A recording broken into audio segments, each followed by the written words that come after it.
Hello? Hi, babe. How are you doing? Yeah, you want to go to lunch later? Hulk ate everything in the fridge again. Yeah, I know. I keep going grocery shopping, and then he just eats everything in sight. Hey, man, what's it? A cookie! Yeah, her cookie. My cookie. It has a note on the cookie. A cookie with no note. Exactly what I wanted. I'm not getting involved. Is that chocolate chip? That could be raisins. Yeah, I'm thinking we should start thinking about the next phase of our relationship. I don't know, things right now just feel a little artificial.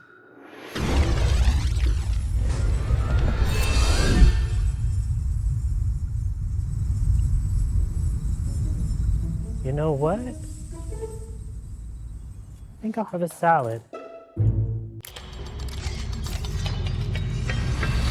What's up, Crate Nation? My name is Chris Kelly, and I am here with Adrian Jensen of ProductionCrate.com. Adrian. What do you think of the Scarlet Witch effect that we made? I think it's pretty cool. I think we did an amazing job, and I think everyone's gonna agree with me, and if they don't, that's fine. I agree. All right. Speeding and action. The first visual effects shot in this piece is the charge-up shot. The only practical element to this shot was a little bit of lighting with a flashlight and a gel. Chris did some twinkly princess fingers in front of it to make it flicker a little bit. That I did. Most of the visual effects were pretty straightforward. The bulk of the effect is the Sorcerer Fire 4 loopable from ProductionCrate. We animated it to hover between her hands for the most part, right up until the end where it gets sucked up into her right hand as if she's about to throw it. We used a bunch of the icy mist wisps, some of my favorite visual effects. My favorite to use and say. Mist wisps. Misty boys. Misty boys. To accent the movement of her hands. We used a lot of these assets, but also tried to keep them subtle. The effects are actually very similar to the Killer Frost video we did a while back, except for they're red. That's very perceptive, Adrian. Good job. To color them red, just apply the solid composite effect, add a tritone, and make the midtones color red. You can put them on a add or a screen transfer mode, whichever one happens to work better for your shot. We also added some vector blur to these, setting the amount to about 10. The flare is from the No Light Factory EZ, which is part of the Red Giant universe, but you can use the native flares to After Effects or optical flares or whatever you prefer. It's just tracked to match the Sorcerer Fire effect and colored red. And for the displacement effect, we didn't do any. There's none in the movie. Yeah, we didn't have any, which surprised me. I really thought there was displacement. Usually, whatever, skip a step this time.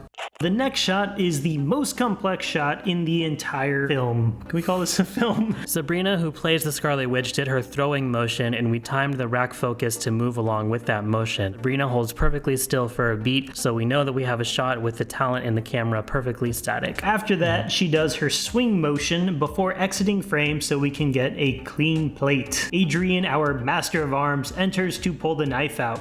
He grabbed it from the back, trying to keep as much of the knife handle as visible as possible, making sure his fingers don't cover the handle too much. The first thing that we had to do with this footage is stitch all those individual parts together and make sure that the timing is good. So we did the rack focus and had the actor stand still for a bit to give the knife time to wiggle around. However, the time she stood still wasn't exactly the same amount of time that Adrian wiggled the knife, so we had to shorten that a little bit. I guess we could have used a time remap, but we went with a simple opacity fade instead. Opacity. It's not really perfect. There's a tiny bit of ghosting, particularly around her head here, but by this point she's faded into the background and the knife is the main focus. And she's gonna be covered up with red energy anyway, so you're not really gonna see this. So on top of that, we have the clean plate blocking out of this area so we can remove the knife. And then these layers here are putting the knife back in. So let's open up that pre-comp. We had to rotoscope out the handle as perfectly as possible because it overlapped my clothes and body. But this part down here is the same as the background, so we just went with a much looser and feathered mask. But if we turn those masks off, there I am holding the knife. There he is. So Adrian, your skin looks a little funky. Why is that? That's because there's an adjustment layer here localized around that area. I used a hue and saturation effect on just the red tones and brought the saturation down to make the skin look more like the knife. And I used the levels effect to darken it a little bit as well. There's little parts in the roto where the skin peeks through just a tiny bit. That's unavoidable, so that's how Adrian made it less noticeable. For the energy, it's the exact same technique as the previous shot, using a lot of the mist wisp. Mist wisp. So we actually just looped a whole bunch of them in kind of a linear shape because the knife handle is a linear shape, and we stuck that onto the handle of the knife. And then as the knife flies away, there's some additional wisps coming off of the box and chasing after the knife. On the background, there's some energy on the actor as well, and to make it match the camera's rack focus, we went ahead and keyframed a lens blur effect onto those magical effects. So there's no exact number here, it's just kind of eyeballing it until it looks awesome sauce. I think it does look awesome sauce.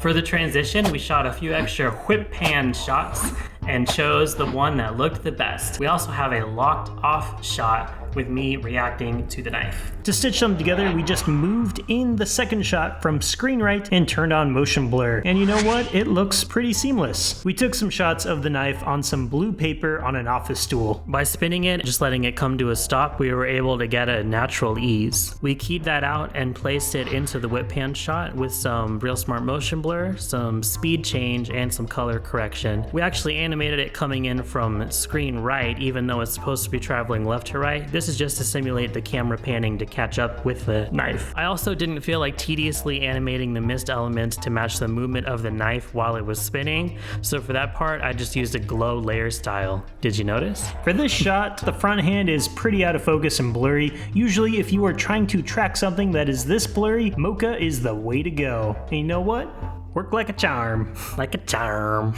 For the final shot, we needed to animate the knife hovering in the air in front of my face, but on kind of an angle. And of course, we could have done this CG, but practical is always more fun. I thought the method that Chris came up with for this was pretty smart. What'd you do, Chris? Thanks, dude. I found these stick magnets. They're about $5 or $6 each. I used them to puppeteer the knife in the air, and I had that same blue piece of paper we had before in between the magnets. This way, we're still able to key the knife out. From there, it's just a matter of positioning it onto the shot and retiming it to match. The sound design may have sounded simple, but you know what? It was pretty complex. To get the silly vibe that we were going for, we used a lot of sound effects from the funny category. Most of the magic sound effects are from the sci-fi category. I used some fire sound effects as well.